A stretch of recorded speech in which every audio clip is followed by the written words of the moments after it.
హరి ఓం శ్రీ గురుభ్యో నమః శ్రీ మహాగణాధిపతయే నమః. పూర్వము అత్రి మహర్షి ఆగస్త్యునికి చెప్పినటువంటి కార్తీక ద్వాదశి వ్రత మహత్యం గురించి చెప్తాను వినవయ్యా అని చెప్తున్నాడు. కార్తీక ద్వాదశి వ్రతం అనేటువంటిది చాలా పరమ పవిత్రమైనటువంటిది.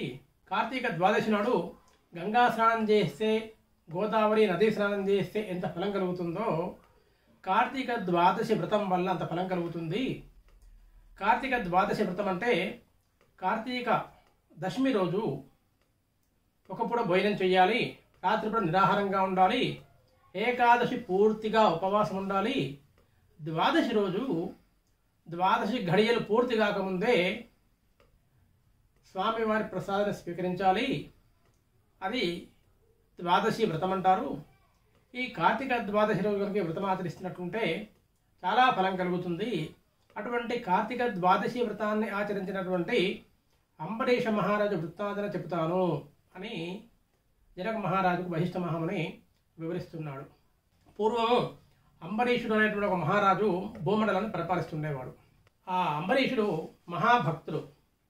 ఎంత భక్తుడంటే హరియని సంభాషించును, హరియని దర్శించునంటూ ఆఘ్రాణించున్, హరియని రుచిగుణ తలుచుచు హరి హరియను ఘను అంబరీషు నలనియ పొగడన్. ఎటువంటి వాడంటే సర్వకాల సర్వావస్థలందు హరినామాన్ని స్మరిస్తూ ఉండేవాడు. మాట్లాడేటప్పుడు హరి అని సంభాషించును, మాట్లాడేటప్పుడు హరి అని మాట్లాడేవాడు. ఏదైనా చూస్తే హరి అని దర్శించేవాడు. ఏదైనా వాసన చూడాల్సి వస్తే హరి అని మాత్రమే దాన్ని ఆఘ్రానించేవాడు. అలాగే ఏదైనా తినేటప్పుడు హరినామాన్ని స్మరిస్తూ తినేటువంటి వాడు.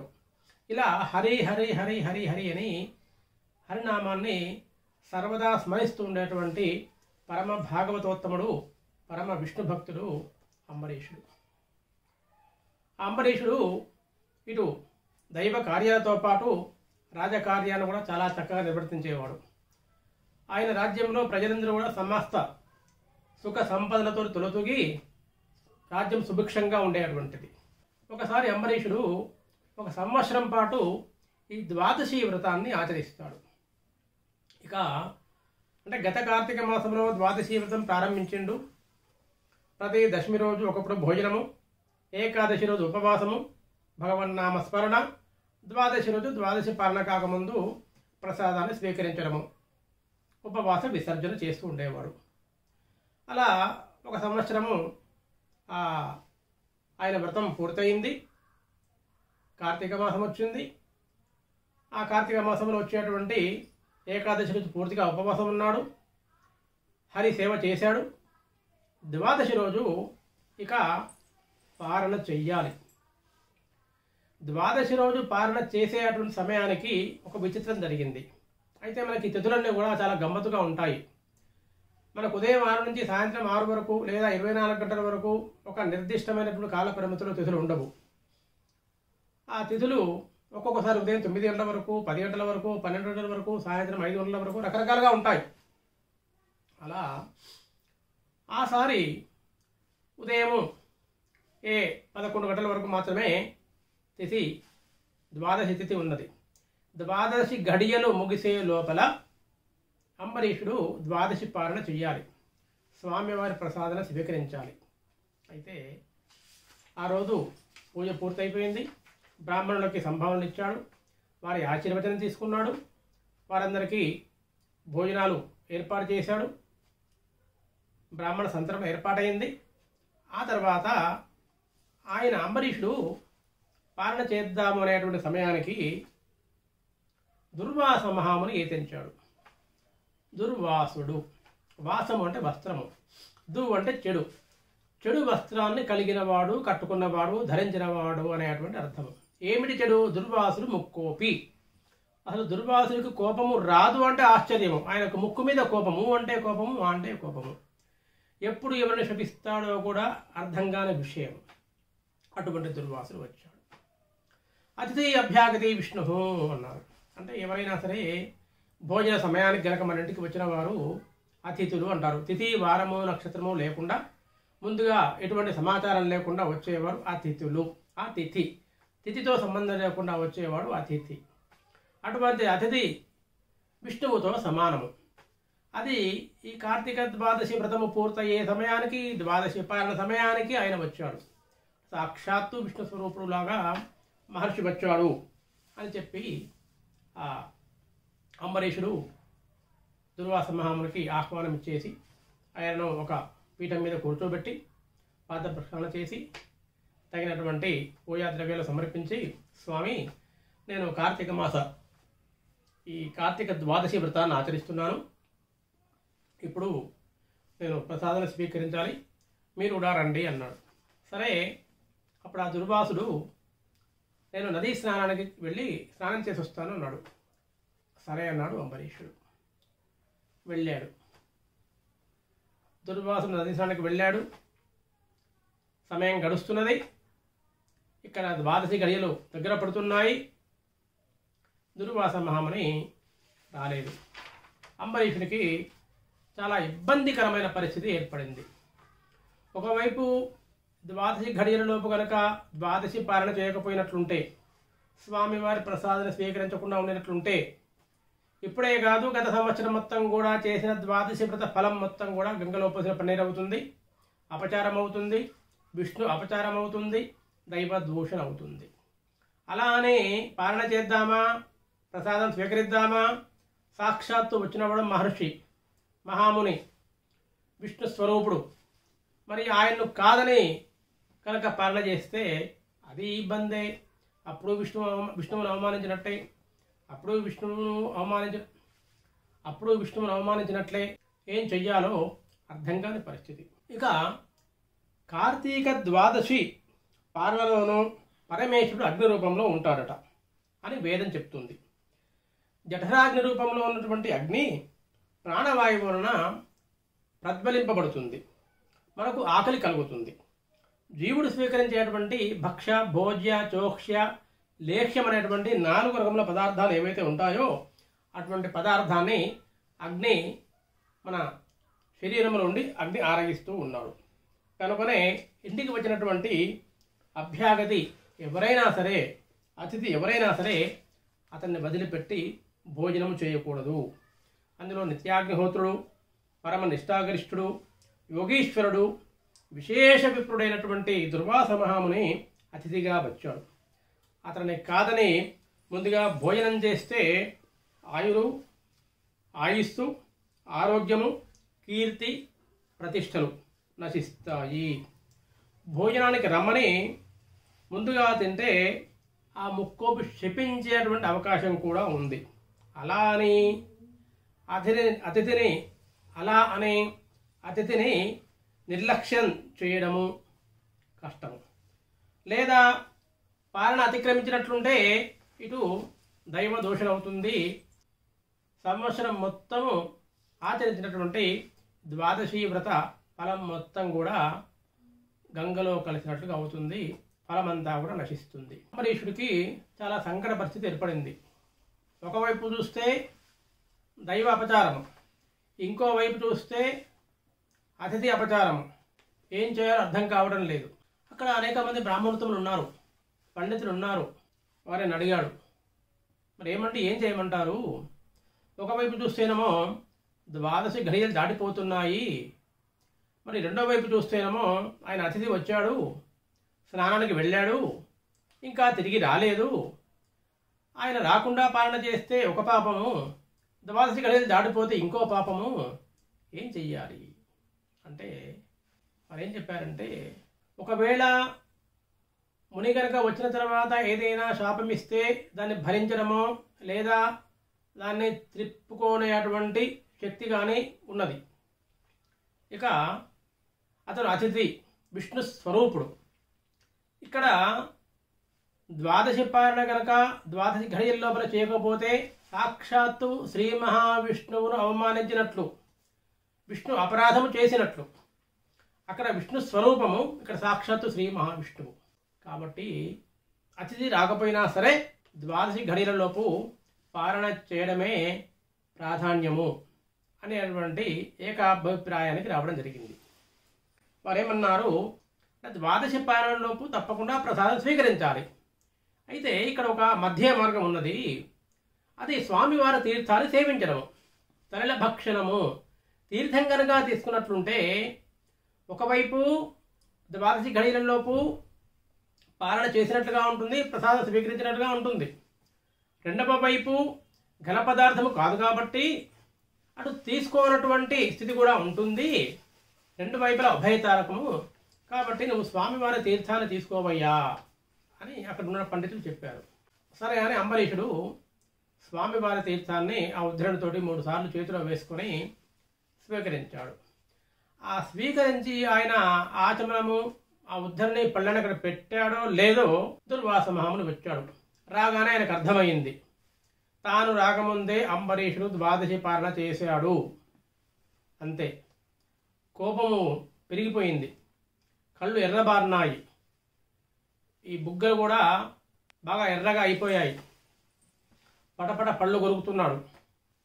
ఏమన్నాడు అంబరీషుని, ఏమయ్యా మహారాజువు, భక్తులు అంటావు, ఇదేనా నీ పద్ధతి? అతిథిని భోజనానికి రమ్మని రాకముందే నీవు పాలన చేస్తావా? ఈ విధంగా అవమానిస్తావా? నేనెవరనుకున్నావు? సాక్షాత్తు విష్ణు స్వరూపుణ్ణి, అతిథిని అని అక్కడ ఉన్నవారితోటి గురువ రమ్మని మునుముట్ట గుడిచినాడు. నాకు భోజనానికి పిలిచాడు, కానీ నాకంటే ముందుగా భోజనం చేశాడు. ధర్మ భంగంబుసేయ దుష్కర్ముడయ్యే, ధర్మాన్ని భంగం చేశాడు కాబట్టి సత్కర్ముడు కాదు, దుష్కర్ముడు, చెడు కర్మలు చేసేవాడైపోయాడు. అయినా ఇప్పుడు చూపేది అన్ని దిశలను నేను కోపింపమాన్పు వాడెవ్వడను ఇలా చూపిస్తా. నా కోపం ఏంటి, నేను కోపిస్తే, నా కోపం వస్తే, నేను శాపం పెడితే అసలు ఎవడు చూస్తాడు, ఎవడి తరం అవుతుంది అని ఆ దుర్వాస మహాముని పెడపెడ పండ్లు గీకుచును భీకరుడై కనుగ్రేవ నిప్పుకల్ పొటపొట రాల గండములు పొంగ మునేంద్రుడు హుంకరించుచున్ జట మొదలంటగా పెరిగి చక్కన దానవ కృత్య నాయుధోత్కట వలమాన హస్తయుతగా నునరించనయించె రాజు పైనన్. తన జటాజుటముల నుంచి ఒక 4 వెంట్రుకలు పీకి నేలకేసి కొట్టాట. ఒక్కసారిగా ఒక కృత్య అనే ఆకారం బయలుదేరింది. ఆ కృత్య ఆ శూలాన్ని చేతిలో పట్టుకొని నేల కుంగిపోయేటట్లుగా కాళ్ళతో తొక్కుతూ నాట్యం చేస్తూ ఆ శూలాన్ని తీసుకొని అంబరీషుని పైకి దూకింది. ఇక్కడ అంబరీషునేమో చాలా బాధగా ఉన్నాడు. అయ్యో, మహాత్ముని పిలిచాను, సమయానికి రాలేదు, పాలన చేశాను, పెద్ద తప్పు కూడా చేయలేదు, ఇక్కడ ద్వాదశి గడియలు దాటిపోతున్నాయి, ఇది ఆపద్ధర్మము కదా, ఇలా చేస్తే ఎట్లా అని ఆ అంబరీషుని ఆ దుర్వాసుని వేడుకుంటున్నాడు. కానీ దుర్వాసుడు అది వినే స్థితిలో లేడు. అసలు అంబరీషుని మాటను లెక్క చేసే స్థితిలో లేడు, ఆయన ప్రార్థన మన్నించే స్థితిలో లేడు. దుర్వాసుని దారి దుర్వాసుడిదే. ఆ కోపంతో కృత్యను సృష్టించగానే ఆ కృత్య అంబరీషుని మీదకి దూకింది. ఇదంతా కూడా అంబరీషుడు గమనించడం లేదు. ఈ కృత్యను సృష్టించడము, అది ఒక శూలాన్ని పట్టుకుని నృత్యం చేస్తూ అంబరీషుని మీదకి రావడం అనేది అంబరీషుడు గ్రహించే పరిస్థితిలో లేడు. ఆ విధంగా కృత్య అంబరీషుని మీదకి లంఘించే సమయానికి నిప్పులు జరుగుతున్నటువంటి ఒక సుదర్శన చక్రము, శ్రీ మహావిష్ణువు చక్రం వచ్చేసి కృత్యను సంహరించింది. ఆ కృత్య తల తెగి నేల మీద పడింది. ఇక ఆ సుదర్శన చక్రము దుర్వాసుని వెంట పడింది. దుర్వాసుడు సుదర్శన చక్రాన్ని తప్పించుకోవడానికి పరిగెడుతున్నాడు. ఆ దుర్వాసుని సుదర్శన చక్రం తరుముతూ ఉంది. ఎలా తరుముతుందట అంటే భువిదూరు, భూమి లోపలికి వెళ్ళాడు దుర్వాసుడు. ఆ చక్రం కూడా ఆయన వెంట వెళ్ళింది. అబ్దుల్ సొచ్చు సముద్రంలోకి వెళ్ళాడు, అది సముద్రంలో వెళ్ళింది. ఉద్వేగై దివిబ్రాకు, ఆకాశంలోకి ఎగిరిపోయాడు, ఇది కూడా ఆకాశంలోకి ఎగిరిపోయింది. దిక్కులంబోవ దిగ్విధులంబోవు, తూర్పు దిక్కు పరిగెత్తాడు, ఆయన వెంట పడింది సుదర్శన చక్రము. దక్షిణ దిక్కు పరిగెత్తాడు, ఆయన వెంట పడింది. పడమర దిక్కు పరిగెత్తాడు, ఆయన వెంట పడింది. ఉత్తర దిక్కు పరిగెత్తాడు, ఆయన వెంట పడింది. ఈ విధంగా ఆ సుదర్శన చక్రం నిప్పులు చెరుగుతూ దుర్వాసుడు ఎక్కడ పోయినా సరే ఆయన వెంట పడుతుంది. దుర్వాసుడు పరిగెడుతూ ఉన్నాడు, చక్రం ఆయన వెంట పడుతూ ఉంది. చక్రాన్ని తప్పించుకుని దుర్వాసుడు పరుగులు తీస్తూ ఆయాసపడుతూ రుప్పుపడుతూ వెనకకు చూస్తూ పరిగెత్తున్నాడు. ఇలా జరిగింది. ఇక ఏం చేయాలి? చక్కగా దుర్వాస మహాముని సత్యలోకానికి వెళ్ళాడు. బ్రహ్మదేవుడు, సరస్వతీదేవి వారిద్దరూ ఆ కమలం మీద కూర్చున్నారు. వెళ్ళి ఆ బ్రహ్మదేవుని ప్రార్థించాడు. బ్రహ్మదేవ, అమ్మ సరస్వతి, సుదర్శన చక్రం తరుముకుంటూ వస్తున్న రక్షించండి అన్నాడు. వారు ఆ సుదర్శన చక్రాన్ని మలిపేయటువంటి దాన్ని ఆపేటువంటి శక్తి మాకు లేదయ్యా, వెళ్ళవయ్యా అన్నారు. అక్కడ నుంచి కైలాసానికి వెళ్ళాడు దుర్వాసుడు.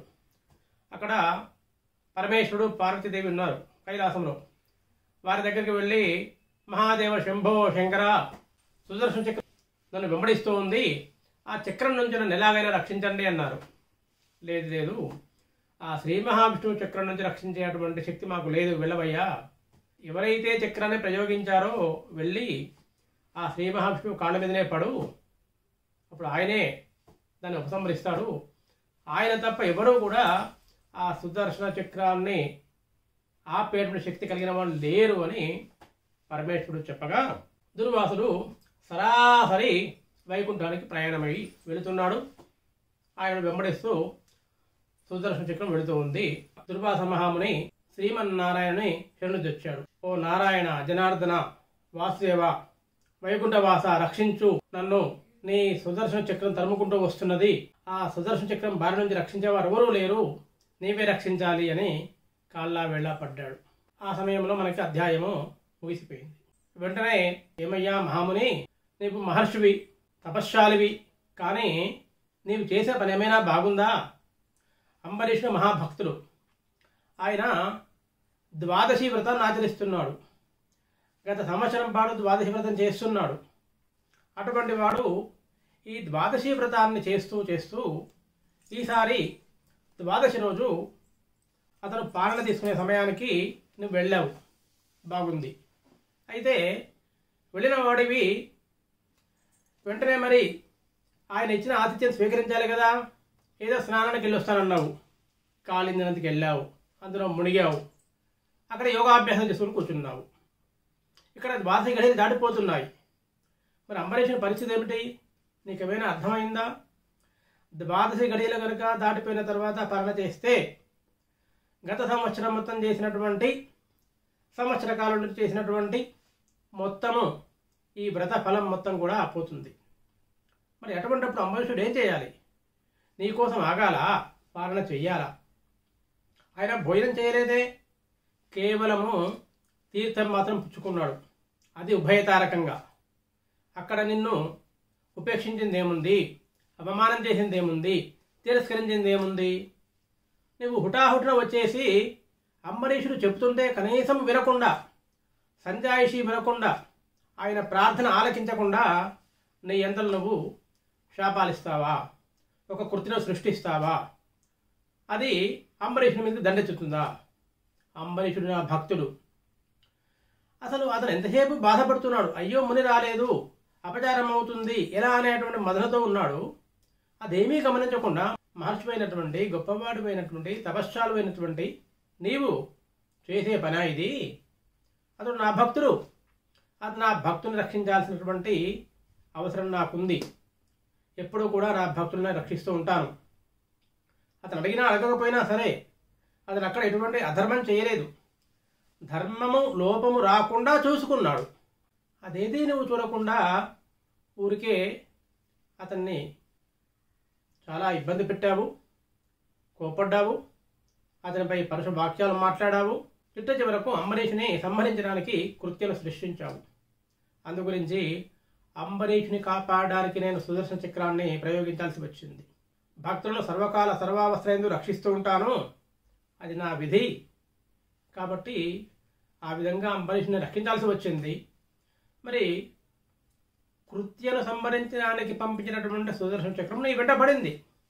కృత్యను సృష్టించబడి నువ్వే కదా, నీ వెంట పడింది, తరుముతూ ఉంది అని శ్రీహరి గట్టిగా దుర్వాస మహామునికి చివాట్లు వేశాడు. దుర్వాస మహాముని, వైకుంఠవాస, మాధవ, జనార్దన, అది పొరపాటు అయ్యింది, కావాలని కూడా జాగు చేయలేదు, ఏదో ఆ కాళింది నదిలో లోపలికి వెళ్ళి తెలియకుండా యోగాభ్యాసంలో వెళ్ళిపోయాను. ఇక్కడికి వచ్చేసరికి అంబరీషుడు పాలన చేసేసరికి నేను నన్ను అవమానించాడు అనేటువంటి క్రోధంతో, బాధతోటి అంబరీషుని నానా మాటలని కృత్యను సృష్టించాను. సరే, ఏది ఏమైనా సరే నాది పొరపాటైంది, దయచేసి నన్ను ఈ సుదర్శన చక్రం బారి నుంచి రక్షించాలి. సత్యలోకానికి వెళ్ళాను, బ్రహ్మదేవుడు కాదన్నాడు. కైలాసానికి వెళ్ళాను, పరమేశ్వరుడు కాదన్నాడు. ఇక నీవే దిక్కయ్యా, నీవు తప్ప నాకు వేరే ఎవరు శరణం లేరు. ఎక్కడికి వెళ్ళినా సరే ఈ చక్రం నా వెంట పడుతూ ఉంది, దాని జ్వాలలు భరించలేకపోతున్నాను. భూమిలోకి వెళ్ళాను, ఆకాశానికి వెళ్ళాను, సముద్రంలోకి వెళ్ళాను, వనములోకి వెళ్ళాను, ఎక్కడ వెళ్ళినా సరే అది నా వెంట పడి తరుముతుంది. కాబట్టి నీవే నన్ను ఎలాగైనా సరే ఆ సుదర్శన చక్రం బారి నుంచి రక్షించాలి మహాప్రభు అని దుర్వాసుడు సాష్టాంగ నమస్కారం చేసి, అన్యథా శరణం నాస్తి త్వమేవ శరణం మమ తస్మాత్ కారుణ్య భావేన రక్ష రక్ష జనార్దన అని ఆయన వేడుకుంటూ ఉన్నాడు. అయితే దుర్వాసుడు ఎంత వేడినా సరే, ఎంత ప్రార్థించినా సరే శ్రీమన్నారాయణుడు నిశ్చలుడై ఉన్నాడు. ఆ చక్రం పైన తిరుగుతూ ఉంది. దుర్వాసునికి భయమేస్తుంది. స్వామి స్వామి రక్షించు అన్నాడు. ఆఖరికి శ్రీమన్నారాయణుడు, ఓ దుర్వాస మహాముని, చక్రాన్ని ప్రయోగించడం వరకే నా చేతిలో ఉంది, దాన్ని ఉపసంహరించడం ఇప్పుడు నాకు కూడా చేత కాదు. నేను భక్త పరాధీనులను, భక్తులు నన్ను ఏ విధంగా కొలిస్తే ఆ విధంగా ఉంటాను. స్వతంత్రులను కాడు, అస్వతంత్రుడను. నేను అంబరీషుని రక్షించడానికి చక్రాన్ని ప్రయోగించవలసి వచ్చింది. కాబట్టి వెళ్ళు, అంబరీషుని దగ్గరికే వెళ్ళి ఆయన ప్రార్థించు. అంబరీషుడు ఇప్పుడు నేను రక్షించేటువంటి వాడు. ఈ చక్రం బారి నుండి, సుదర్శన జ్వాలల నుండి రక్షించడము అంబరీషుని తరం తప్ప ఎవ్వరి తరము కాదు. ఈ విషయంలో నేను కూడా ఏమి చేయలేను.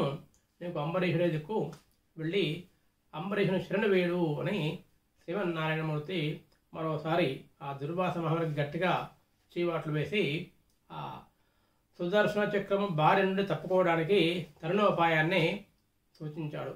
ఇక బ్రతుకు జీవుడా అని దుర్వాస మహాముని అంబరీషుని దగ్గరికి మళ్ళీ ప్రయాణమైపోయాడు. ఆ సుదర్శన చక్రము తరుముతూ ఉంది. దుర్వాసుడు వస్తూ ఉన్నాడు. ఇక్కడ అంబరీషుడు చాలా బాధపడుతున్నాడు. అయ్యో, నా వల్ల కదా ఈ బ్రాహ్మణుడికి చాలా కష్టం కలిగింది, నేను చేయబట్టే కదా అతనికి ఇబ్బంది కలిగింది. నేను ఆయన్ను భోజనానికి పిలిచాను, ఆయన ఆలస్యంగా వచ్చాడు. ఆయన ఆలస్యంగా వస్తున్నాడు, ద్వాదశి గడియలు దాడిపోతున్నాను, నేను పాలన చేశాను. అది ధర్మము నిలబెట్టడం కోసం చేశాను, ధర్మ లోపం రాకుండా ఉండాలని చేశాను. కానీ అది ఆయన కోపానికి కారణమైంది. ఆ కోపంతో ఆయన ఏదో ఒక రాక్షసుని సృష్టించాడు. ఆ శ్రీమన్నారాయణుడు సుదర్శన చక్రాన్ని ప్రయోగించడం వల్ల అది ఆ రాక్షసిని సంహరించి ఆయన వెంటబడింది. అసలు దుర్వాసుడికి ఒక ఇంత కష్టం రావడానికి కారణం నేనే కదా, ఇంత పాపం చేశాను, ఒక సద్బ్రాహ్మణుడికి, ఒక మహామునికి, ఒక మహర్షికి ఇబ్బంది కలిగించారే, అయ్యో ఇంత పాపం చేశాను అని పరిపర విధాలా అంబరీషుడు బాధపడుతూ ఉన్నాడు. అది అంబరీషుని మనస్తత్వం. ఏ మాత్రం కూడా, ఏ కోశాల కూడా దుర్వాస మహాముని మీద అంబరీషునికి కోపం లేదు, బాధ ఉన్నది. తన కారణంగా ఒక బ్రాహ్మణుడు, ఒక మహర్షి, ఒక ముని, భాగవతోత్తముడు బాధపడుతున్నాడే, కష్టమయ్యిందే, ఇబ్బంది పడుతున్నాడు అని అతను ఆలోచిస్తూ ఉన్నాడు. విపరీతంగా బాధపడుతున్నాడు. అతనికి ఈ ద్వాదశి పాలన కానీ, ద్వాదశి వ్రతం కానీ, ధర్మ లోపం కానీ దీని గురించి ఎటువంటి ఆలోచన లేదు. కేవలము తన కారణంగా ఒక మహర్షికి బాధ కలిగింది, అతను చనిపోతాడో ఏమో, ఆ సుదర్శన చక్రం బారిలో అతను ప్రాణం కోల్పోతాడేమో, అలా కోల్పోవడం వల్ల తనకి ఎటువంటి పాతకం చుట్టుకుంటుందో ఏమో, తన మూలంగా ఒక బ్రాహ్మణుడు చనిపోతున్నాడు కదా అని విపరీతంగా బాధపడుతున్నాడు. ఆ సమయానికి దుర్వాస మహాముని ఆకాశం నుంచి ఎలుగెత్తి గొంతెత్తి అరుస్తూ, అంబరీష మహారాజా, నీవే దిక్కు, నీవే నన్ను రక్షించాలి, ఈ సుదర్శన చక్రం బారి నుంచి రక్షించే వారు ఎవరూ లేరు, నీవే రక్షించాలి, నీవే రక్షించాలని పరుగున వచ్చి అంబరీషుని ముందు వాలాడు. ఆ వెనుక సుదర్శన చక్రము జ్వాలలు కప్పుతూ తిరుగుతూ ఉంది. అంబరీషునికి ఏమీ అర్థం కాలేదు. ఈ మహర్షి ఏమిటి, పరిగెత్తుకుంటూ వచ్చి రక్షించమని తనను అడగడం ఏమిటి, ఆ చక్రం వెనుక ఇంకా ఉండడం ఏమిటి అనేది అంబరీషుడు పూర్తిగా అయోమయములో ఉన్నాడు.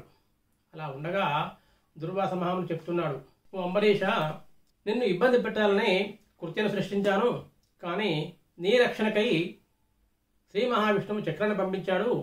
అది వెళ్ళి కృత్యను సంహరించింది, నా వెంట పడింది. చక్రము నేను ఎక్కడికి వెళ్ళినా సరే నన్ను వెంటబడి తరుముతూ ఉంది. నా తప్పిదం వల్ల, నా తొందరపాటు వల్ల నేను ఇబ్బందుల్లో పడ్డాను. అది నిన్ను రక్షించడం కోసము నా వెంట పడింది. ఆ సుదర్శన చక్రాన్ని తప్పించుకోవడానికి నేను తిరగని చోటు లేదు. 4 దిక్కులు పరిగెత్తాను. ఆకాశంలో వెళ్ళాను, భూమిలోకి వెళ్ళాను, సముద్రంలోకి వెళ్ళాను. ఎక్కడ వెళ్ళినా సరే అది నన్ను తరుముతూ ఉంది.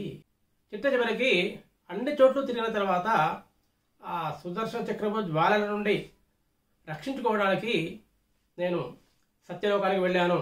బ్రహ్మదేవుణ్ణి వేడుకున్నాను. ఆయన తనతోటి కాదన్నాడు, తనేమీ చేయలేనన్నాడు. అక్కడ నుంచి కైలాసానికి వెళ్ళాను.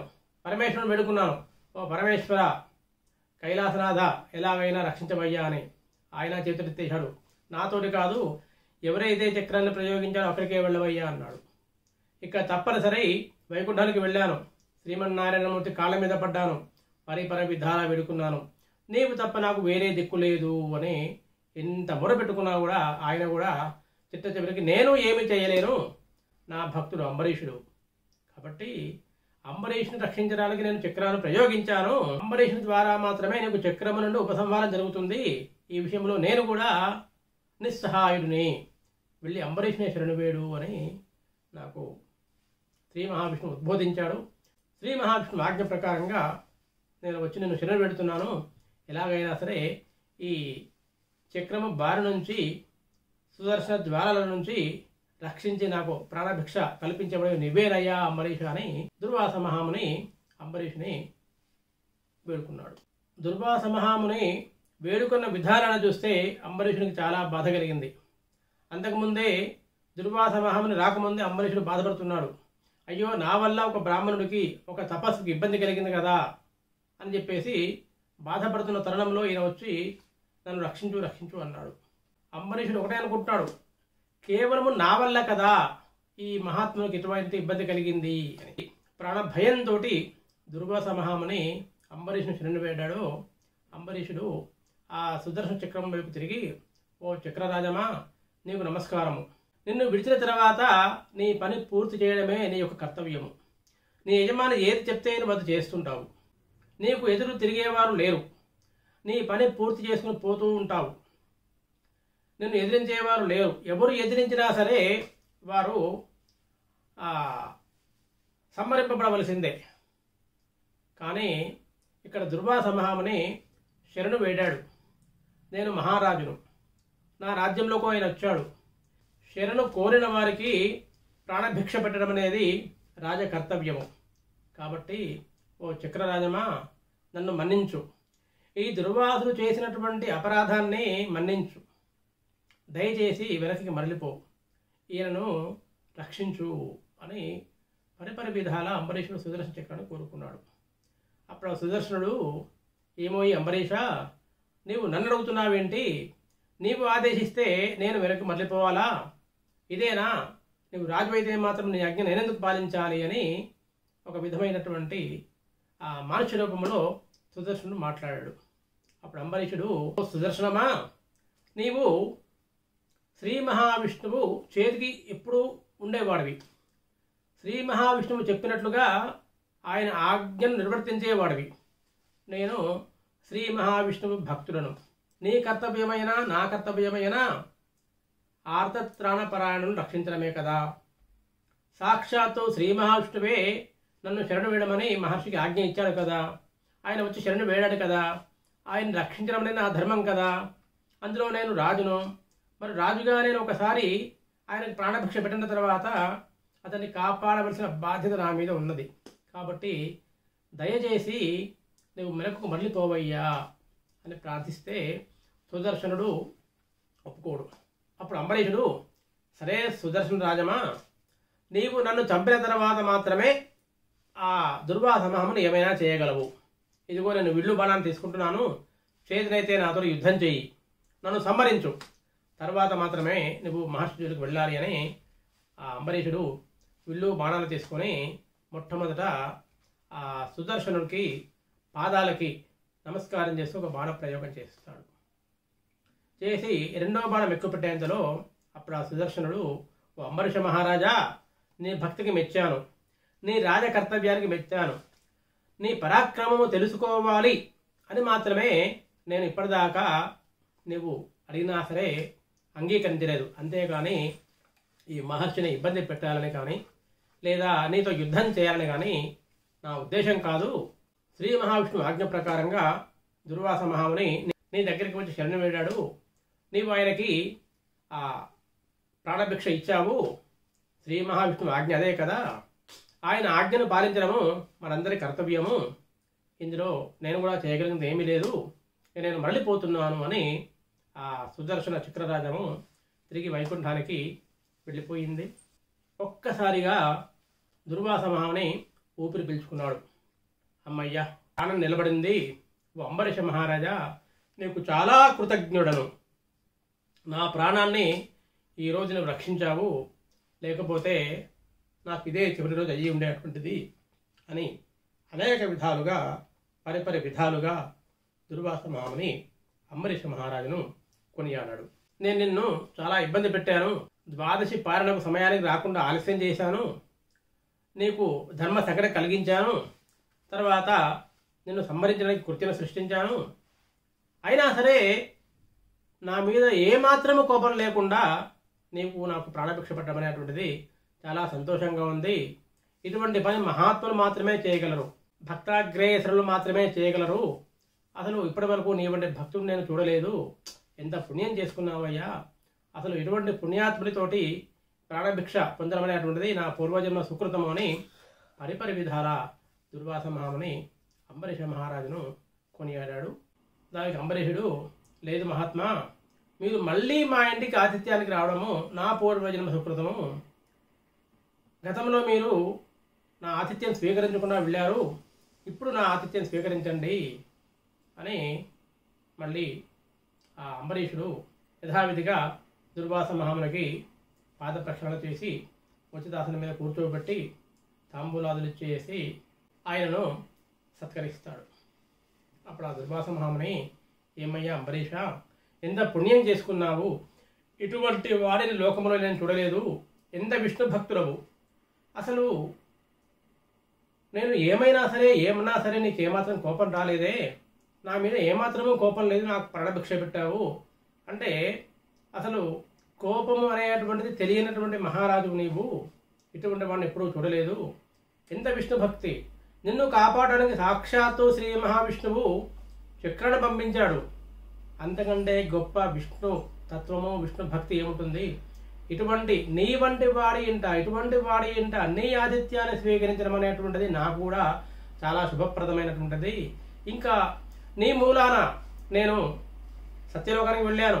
అక్కడ బ్రహ్మ దంపతులను దర్శించుకున్నాను. కైలాసానికి వెళ్ళాను. పార్వతీ దంపతులను రక్షించుకున్నాను. వైకుంఠానికి వెళ్ళాను. శ్రీ మహావిష్ణువు దర్శనం కలిగింది. ఇదంతా కూడా నీవు చేయబట్టే కదయ్యా, కారణం నీవే కదా అని పరిపరి విధాల దుర్వాస మహాముని అంబరీషుని గొప్పతనాన్ని పొగిడాడు. అయితే ఈ దుర్వాస మహాముని వెంట చక్రము పరిగెత్తి వెళ్ళి ఈ దుర్వాస మహాముని అనేక లోకాలు తిరిగి చిట్ట చివరికి శ్రీమన్నారాయణ దగ్గరికి వెళ్ళి మళ్ళీ అంబరీషుని దగ్గరికి వచ్చేసరికి 1 సంవత్సర కాలం గడిచిపోయిందట. అంటే మళ్ళీ కార్తీక మాసం వచ్చింది. మళ్ళీ ద్వాదశి రోజు ఈ దుర్వాస మహామునికి అంబరీషుడు ఆతిథ్యం ఇచ్చాడు. అంటే గత సంవత్సరంలో ఈ దుర్వాస మహామునికి ఆతిథ్యం ఇవ్వవలసినటువంటి అంబరీషుడు ఈ సంవత్సరం ఇవ్వడం జరిగింది. గత సంవత్సరంలో ఆతిథ్యం తీసుకోవలసినటువంటి దుర్వాస మహాముని ఈ సంవత్సరంలో ఆతిథ్యం తీసుకున్నాడు. ఆ తర్వాత ఈ దుర్వాస మహాముని, మహారాజా, వయసులో నేను పెద్దవాడిని కాబట్టి నీవు నమస్కరించకూడదు. కానీ నీవు నాకు తండ్రి లాంటి వాడివి. ఎందుకంటే ప్రాణభిక్ష పెట్టావు. అయినా సరే నీకు నమస్కారం చేయడం వల్ల నీకు ఆయుక్షీణం అవుతుంది కాబట్టి ఆశీర్వచనం ఇస్తున్నాను. ఎప్పటికీ జీవితాంతము ఇదే విధంగా ఇటువంటి విష్ణు భక్తిని కలిగి ఎటువంటి కోప తాపాలు లేకుండా ప్రజారతంగా పరిపాలన చేయబయ్యా అని. అలా చేతువు కాక నీకెప్పుడు కూడా ఆ శ్రీ మహావిష్ణువు అండ ఉండుగాక, ఆయన నిన్ను కాపాడుతూ ఉండుగాక అని అనేక ఆశీర్వచనాలు ఇచ్చి దుర్వాస మహాముని వెళ్ళిపోతాడు. ఇక్కడ మనకు మొత్తం కూడా ఈ అంబరీష ఉపాఖ్యానము 6 అధ్యాయాల్లో కనిపిస్తుంది. మొదటి అధ్యాయంలో రెండో అధ్యాయంలో మనం బాగా పరిశీలించినట్టుంటే దుర్వాస మహాముని అంబరీషుని ఇబ్బంది పెట్టడానికి కృత్యను సృష్టించాడు. ఆ కృత్య తన శూలంతో అంబరీషుని మీద దండెత్తుతుంది. కానీ అంబరీషుడు ఆ కృత్యను ఎదుర్కోవడానికి ఎటువంటి ప్రయత్నం చేయలేదు. ఆయన ఎంతసేపు అయ్యో ధర్మలోపం అయిపోతుంది, ఈయన సమయానికి రాలేదు, ఇబ్బంది అయిపోయింది అనేటువంటి విషయంలో మాత్రమే ఆలోచిస్తూ ఉన్నాడు. అనవసరంగా దుర్వాస మహాముని కోపం తెచ్చుకుంటూ ఉన్నాడు కదా అనుకుంటున్నాడు. తనను తాను రక్షించుకోవాలి అనేటువంటి ప్రయత్నం ఏమాత్రమూ చేయలేదు. కానీ తనను తాను రక్షించుకోవాలని ప్రయత్నం చేయకపోయినా సాక్షాత్తు శ్రీ మహావిష్ణువు అంబరీషుని రక్షించడానికి తన సుదర్శన చక్రాన్ని పంపించాడు. ఎందుకు? అంబరీషుడు మహావిష్ణు భక్తుడు, హరి అని ఆఘ్రానించును. ఆయన వాసన చూసినా హరి అని, తిన్నా హరి అని, చూసినా హరి అని, మాట్లాడినా హరి అని, ఏది చేసినా హరి హరి హరి హరి.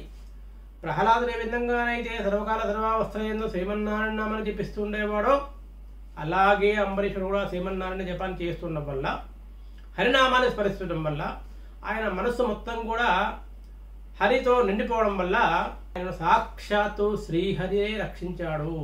అంటే మనకి ఇక్కడ ఏమర్థమవుతుంది? అంబరీషుని వృత్తాంతంలో మన రక్షణ గురించి కానీ, మన అవసరం గురించి కానీ, మన కోరిక గురించి కానీ మనము కోరుకునే పని లేదు.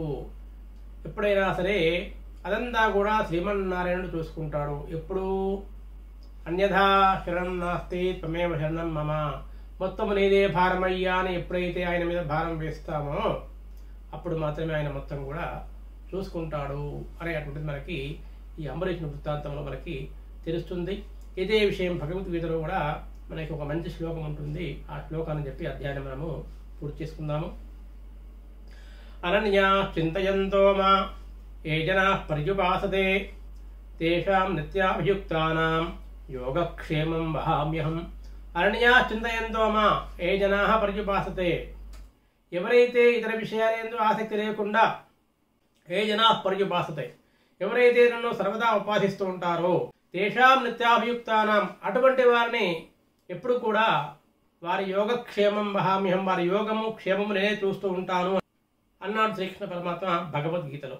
యోగక్షేమం వహామ్యహం, వారి యోగాన్ని క్షేమాన్ని చూస్తాను. యోగము అంటే ఏది కావాలో ఏది అవసరమో అది కలగడం యోగము.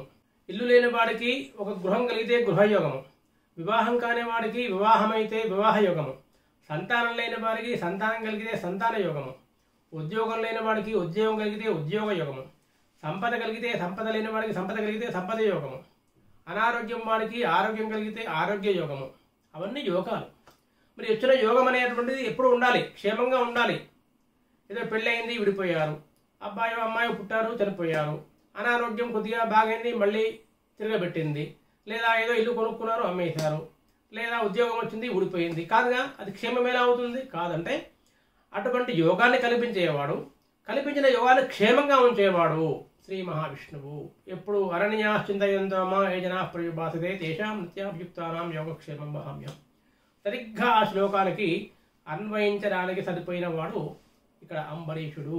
కార్తీక పురాణం మొత్తం ఒక ఎత్తు, మనకి అంబరీషుని వృత్తాంతం ఒక ఎత్తు. కార్తీక పురాణం మొత్తం కూడా మీరు దీపాలు పెట్టండి, దానాలు చేయండి, అలా చేయండి, ఇలా చేయండి అని మనకి అనేక అధ్యాయాల్లో కనిపిస్తుంది. స్థితి వచ్చేసరికి అంబరీషుడిలాగా సర్వకాల సర్వావస్థయందు మనస్సును ఆ శ్రీమన్నారాయణ మీద, శ్రీహరి మీద నిలపడము అనేటువంటిది. తర్వాత తనను ఇబ్బంది పెట్టాలని చూసినా సరే ఆ దుర్వాస మహాముని ఎటువంటి కోపం లేకుండా, అయ్యో నా వల్ల ఆయనకి ఇబ్బంది కలిగింది అని బాధపడుతున్నాడు. చివరికి ఆయనకి ప్రాణభిక్ష కూడా పెట్టాడు. అంటే ఎటువంటి కోపము కూడా లేదు.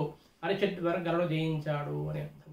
అరిషడ్ వర్గాలను కంట్రోల్ పెట్టుకుంటూ సదా భగవన్నామాన్ని కనుక స్మరిస్తూ ఉంటే మన యోగక్షేమం మొత్తం కూడా సాక్షాత్తు శ్రీ మహావిష్ణువే చూస్తాడు అని చెప్పడానికి ఈ అంబరీషుని వృత్తాంతం ఒక మంచి ఉదాహరణ.